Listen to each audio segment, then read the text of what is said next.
Dobar dan, poštovanje. Evo da odgovorim na vašu poruku iz Messengera. Zovem se Ingrid Donkov, iz Splita sam. Za ovu bioenergiju sam slučajno saznala preko Fejsa. Moji problemi su zadnjih par godina primjećujem, imala sam problem u stvari sa štitnjačom, hormonima, bolovi u leđima, glavobolje, a uz to sve skupa i neke psihičke probleme kao panični strahovi.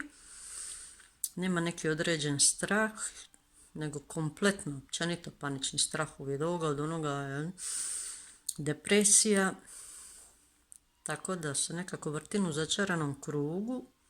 Izgubila sam pouzdanje u samu sebe, sigurnost neku. Ne znam kako bi niti opisala, baš ne funkcionira najbolje. Dosta se brzo i umaram.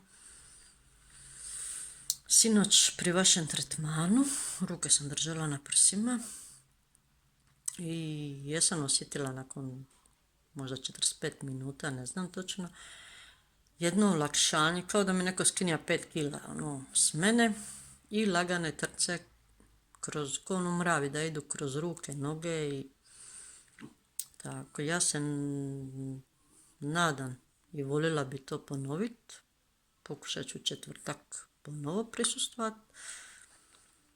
I stvarno, voljela bi da se mogu vratiti u neko prvobitno stanje.